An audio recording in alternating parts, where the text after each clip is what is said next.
e registra filhos de outro como se fosse seu. A próxima conduta típica seria ocultação de recém-nascido, esconder recém-nascido para suprimir os direitos inerentes ao estado de filiação, ocultando ou substituindo por outro. Quinta, substituição do recém-nascido, que seria a quarta conduta. Substituir recém-nascido, trocar um por outro. O artigo 242, parágrafo único, traz uma causa de diminuição de pena, ou diminuição de pena, ou até mesmo um perdão. O juiz pode deixar de aplicar a pena. Quando é que é possível essa causa de diminuição de pena, ou esse perdão, o juiz deixar de aplicar essa pena? Se esse crime ele for praticado, por exemplo, por uma situação de reconhecida nobreza. Imaginei no quadro, coloca no quadro, imaginei no caso de mãe e filha, né? Mãe e filha. Mãe e filha. As duas estão grávidas. Imagine que essa filha teve um filho e morreu. O seu filho morreu. E o filho dessa mãe nasceu vivo. Essa mãe, né?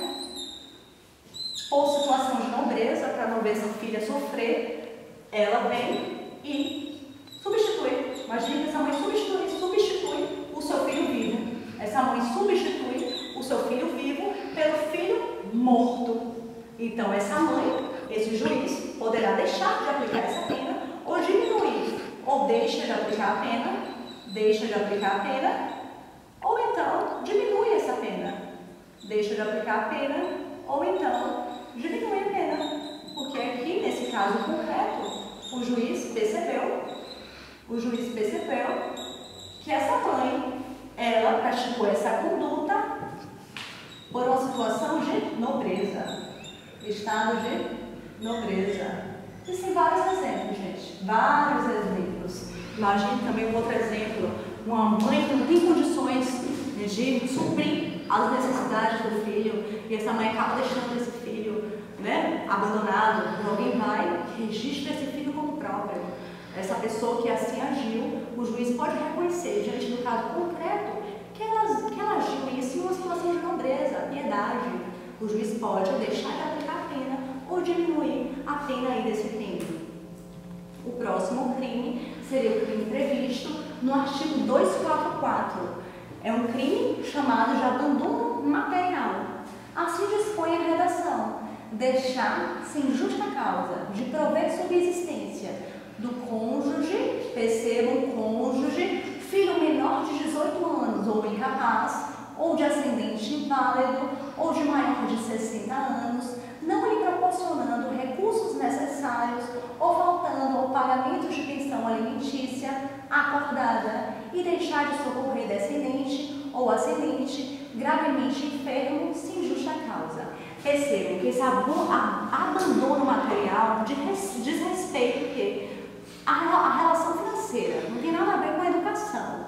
Na verdade, o agente que assim, né, age, o que ele faz? Ele deixa sem justa causa de prover a subsistência, ou de cônjuge, ou de filho menor de 18 anos ou inválido, ou de ascendente que tem alguma doença, alguma enfermidade, ou de alguém com 60 anos, ou alguém gravemente enfermo. Ele deixa de prover a subsistência básica dessas pessoas ali deliberadas. Não quer dizer educação, porque educação, o agente que deixa de dar educação, incorre em um outro crime, que é o crime de abandono intelectual. Aqui é a subsistência básica, alimentação, lazer, moradia digna, não tem nada a ver com a educação.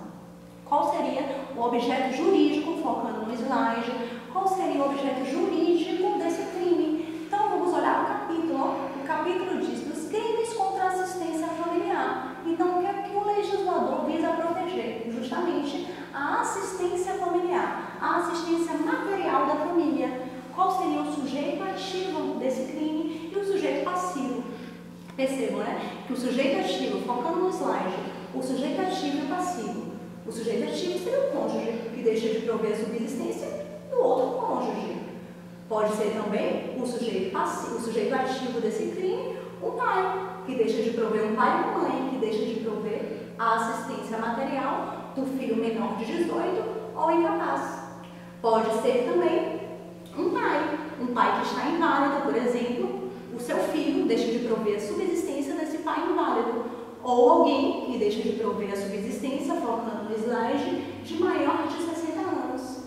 Ou, por fim, pode ser também alguém que foi condenado já a pagar uma pensão alimentícia. Ele foi processado numa ação de livre de alimentos e foi, contra ele, teve uma decisão no qual foi acordada uma pensão alimentícia. E esse alguém deixa de pagar essa pensão alimentícia sem justa causa. Percebam, não pode existir uma justa causa. Existindo essa justa causa, não há esse crime. Imagine um exemplo de um pai desempregado. Ele está desempregado. Se ele está desempregado, ele não consegue pagar essa pensão alimentícia. Então, há uma justa causa. Só incorre nesse crime se esse pai, condenado a pagar uma pensão alimentícia, deixa de pagar sem justa causa. Prosseguindo, quais são as condutas típicas? A primeira delas, focando no slide, seria de deixar de prover a subsistência ao cônjuge, filho menor de 18 anos, ou inválido e ascendente inválido, ou maior de 60 anos. Não é só isso. A próxima conduta típica seria faltar ao pagamento sem justa causa, percebam, de pensão alimentícia acordada. A terceira conduta típica seria deixar de socorrer, também sem justa causa, descendente ou ascendente gravemente enfermo. Finalizamos a nossa aula. Passarei a oportunidade agora para os alunos aqui presentes para possíveis questionamentos. Então, a minha pergunta se refere à bigamia. Uma pessoa que foi enganada por seu advogado, que afirmou para a mesma que houve decretação judicial do seu divórcio, embora essa decisão não tenha saído, caso ela venha se casar, estará cometendo um crime de bigamia? Excelente pergunta, A pergunta aqui da colega foi o seguinte: uma pessoa, que pediu a um advogado que fosse, protocolada uma petição de divórcio. Esse advogado enganou essa pessoa, dizendo que foi protocolada essa petição, que já tem uma decisão que decretou o divórcio. Essa pessoa, vindo a se casar, incorrerá nesse crime de bigamia se essa sentença ainda não tiver saído? Então, respondendo, ela não comete esse crime, ela foi enganada. Então, há um erro de tipo. Ela não está contraindo o matrimônio sabendo que é casada. Ela está casando achando que já houve uma sentença de divórcio. Se alguém em união estável contrair um casamento, caracteriza como um crime de bigamia? Percebam, alguém em união estável. O que seria esse crime de bigamia? Seria contrair casamento sendo casado. Então, só está casado se registrar no cartório de registro civil de pessoas naturais o matrimônio. Se ela está em união estável, não há um casamento registrado em cartório. Então, alguém em união estável, ainda que tenha 10, 20 uniões estáveis, pode casar, que não incorrerá no crime de bigamia. Mais perguntas? Então, encerrando as perguntas, encerrando a aula, quero agradecer a presença de todos os alunos aqui e dizer que se gostaram, cliquem no like, se inscrevam no canal, assistam esse vídeo várias vezes. Essas dicas serão imprescindíveis para todos vocês. Obrigada, até o próximo vídeo.